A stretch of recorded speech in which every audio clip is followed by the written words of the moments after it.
should this photograph become public. Fortunately for Lincoln, if you would ask Joseph Medill, publisher of the Chicago Tribune, in 1858, Joseph Medill took this item, took this photograph, solarized out the masthead on whatever the original newspaper was, and put in Chicago Press and Tribune. Photoshopped in Chicago Press and Tribune, and thereby, presumably from Medill's point of view, saved Lincoln's presidency. Take a jump back to the earliest document we have ever found, the first document bearing the earliest elective signature of Abraham Lincoln as an elected officer. In this case, literally an officer. You'll see it as a military document. It's a report on Captain Lincoln's company of militia in the Black Hawk War in 1832. On the front side, we see here his boss's signature, General Whiteside. And on the back, some very prosaic material. Captain Lincoln reports that he's got 26 guns and 20 bayonets in the company, and then a number of other supplies. But then, there we have it on the bottom of the document, A. Lincoln, Captain, the very first signature of our man in an elected office. And for the rest of his career, he would often say that that first election gave him more pleasure than any election that came after. Letters. A lot of letters come through our shop, and almost every one of them has been heard of before, is either documented in Roy Basler's monumental collection of Abraham Lincoln writings, or has been documented since then. But sometimes something new comes up. This is what is now what people are calling the Corwin letter from Abraham Lincoln to Thomas Corwin, October 9th, 1859. We're not going to go all the way through it. We're pretty much just going to look at the picture of the document itself. But what we found here, and what scholars saw here, perhaps it's trivial, but not everyone sees it as trivial. In this document, 1859, Abraham Lincoln, writing to a Republican operative in New York, argues very strongly that anti-slavery must be an essential plank of the Republican platform. Within the context of the document, context of 1859, there's a vigorous debate in the Republican Party whether or not we should go to the middle, move to the middle. Don't talk about slavery. Don't make the slave owners mad. And in this document, Abraham Lincoln says that it would be, quote unquote, idiotic for the Republican Party to make a platform on anything based on anything other than anti-slavery politics. Trivial. It's the only time you ever use the word idiotic. Maybe it's not that trivial after reading Dr. Wilson's analysis of Lincoln's writing. If he never used the word that we know of in any other occasion, and now, in order to force the point, he's willing to say we would be idiots to avoid this topic of anti-slavery politics as part of our political platform. Then we get into the campaign. I'm going to try to make this a friendly slideshow sometimes by shooting through some of the less adventuresome artifacts, but they're nice.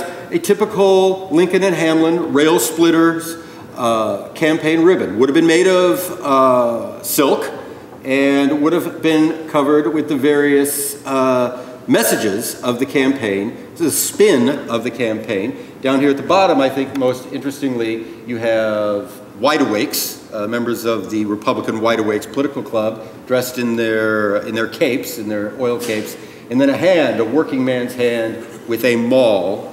We've discussed mauls already today, driving the wedge. That is the rail splitter candidate. Which brings us to the Wide Awakes. Here is a nice, it was a full card photograph of the Fulton Wide Awakes, the best photograph I've ever seen of a Wide Awakes meeting. And there you see them in their oil capes. They all wore these oilcloth capes. Why? Because they marched around at Lincoln events with oil lamps, lighted oil lamps, such as this one. Usually an eagle, like that, a couple of wicks. You'd fill the eagle with oil. And then they would go marching through the town, singing Lincoln songs, listening to speeches, and then not getting their clothes ruined or burned as the hot oil drips out of their oil lamp. That's why they wear these capes. Speaking of songs, crucial ephemeral items for a political campaign, the campaign songsters. Fortunately, if you're interested, we've got a real one right now over in our display. If you want to go to see, it's actually that one, the Lincoln campaign songster. Strangely, the one on the right from the 1864 campaign. 1864, Lincoln and Johnson, not Lincoln and Hamlin. Yet they kept the 1860 Cooper Union photograph. That's Lincoln's campaign image from the first campaign. In this case, the songster keeps the image right on into the 1864 campaign. Campaign ferrotypes, a button you would wear on, someone would wear on their lapel. You can see the hole in the button there where you would tie it to your lapel. Here is where a ferrotype came from. Dan once had this whole sheet of carte de visite photographs. And how would the ferrotype image be made? Somebody, whoever was going to produce the ferrotype, would get an entire sheet, would collect 8, 10, 12, whatever, cartes de visite, take a picture of all of them, and then take that result and cut it up. Make it smaller, cut that up, and put it into the ferrotypes. That's where the campaign buttons, the campaign ferrotypes come from. Banners. Can't have a political campaign without banners. And these are always fun to have, partially because of the material. It gives a real tactile feeling to the artifact. You can really feel it come out to you when you look at it, and it's fun to handle it yourself. Usually stained like these, they're they're often found in barns. These were big items. When the campaign was over, they were rolled up and quite often put into barns. And so that's often why you see all this damp staining on things like this Lincoln and Hamlin campaign poster. Another detail of it, the banner, more effectively than any letter or printed document, gives us the feel of that Republican platform. We know the Republican platform: free soil, free labor, free homes for free men. We know it a lot better if we could have been in that room in Bloomington, Illinois, the night Lincoln brought that building, well, not down, but brought those people to their feet to chant free soil, free labor, free men.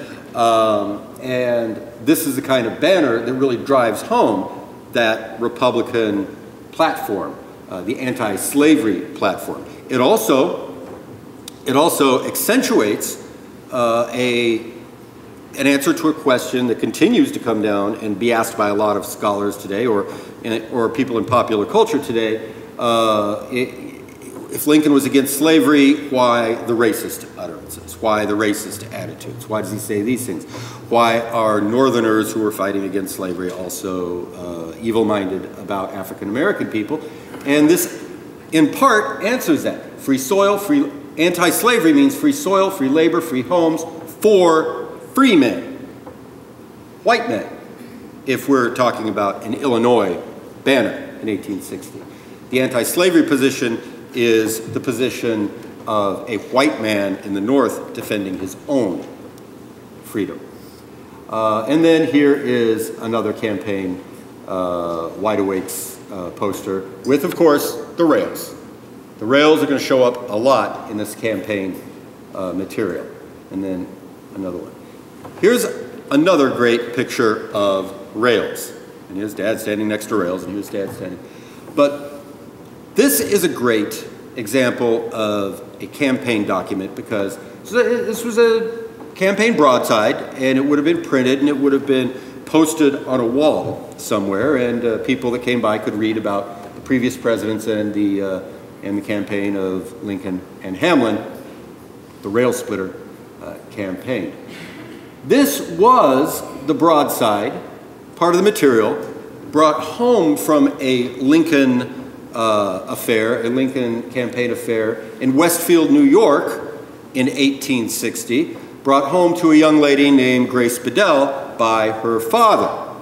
Now Grace started taking a very close look at that campaign poster. She loved the rails that went around it, and she immediately took up her pen and wrote a letter to the president about how she was so excited about that. She mentioned the rails, which is why we know it was this campaign poster that she saw. She also said, as we well know, your face is too thin.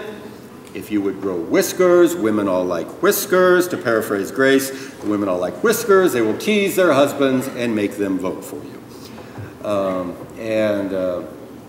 That, of course, is Grace Bedell's letter to Abraham Lincoln. He replied to her, and when he visited her in Westfield, passing through Westfield, of course, he had his whiskers.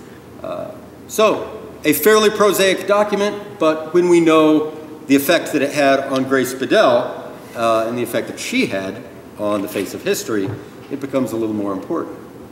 Very popular after the election. We want to get a picture of the president-elect. We want to see him in a certain context. So you're going to make this full-sized, it would have been a full card-sized photograph of the Lincoln home and the president-elect standing in front of it. Of course, people want to see him as a family man. He's wise to that. He's savvy to that. And also he likes to be posing with his kids. So there he is posing with his son Willie, and Tad is hiding behind that post right there. Again, a fine family photo, presented as such to us, but also presented with the idea that this is how people want to see their new president. They want to see his house. They want to see him standing in a family, in a domestic environment with his sons. What you see there, you see in real life by the side of the stage. That is the president-elect. Now he's cleaned up and ready for his move to Washington. This is a photograph taken by Alexander Hessler in Springfield in December of 1861. We move straight on to another picture of the animal himself. This is what was created that made Abraham Lincoln say, oh, there's the animal himself when it was done. Leonard Volk's three-dimensional life mask of Lincoln. This particular one from a reproduction of 12 only, made from the original Leonard Volk mold by Richard Gilder, previous generation Richard Gilder in New York. One of the subscribers was Bram Stoker, a longtime Lincoln fan. He once wrote a Lincoln speech that he took on the Chautauqua around America. But when you see something this close to the man, this is the first generation mold right off of Volk's original negative of the face. So much information here. You've probably seen the life mask before. It's very common. We have two bronze fists that were also made at the same time. Lincoln's hands are over here in the display right now. But when you get a first copy, an original copy, so much information. Look at the depth of that craggy, in the cheek, the wrinkles in the cheek. Look at the mouth hang down on his left side, presumably from where the horse kicked him when he was 9. The lip is a little more fuller here. Often mistaken for a death mask because the artist was kind enough to put cotton in the subject's eyes so he didn't get plaster smashed into his eyes. But he also looks very sallow. This is probably one of the best images you're going to see of the man at the time of his election, but there's no color. So here, a painting by Wolfe, forgive me, I can't remember his first name, of the president-elect during the time before he was going to Washington, made from life, meaning he sat there and he drew it. So we have the artists. Now the artist, rather than the photographer or the bust, gives us his eyes, green. Now his eyes were described. People sometimes described him physically. His eyes are gray-green or grayish. But that is probably it, a green, dull green eye.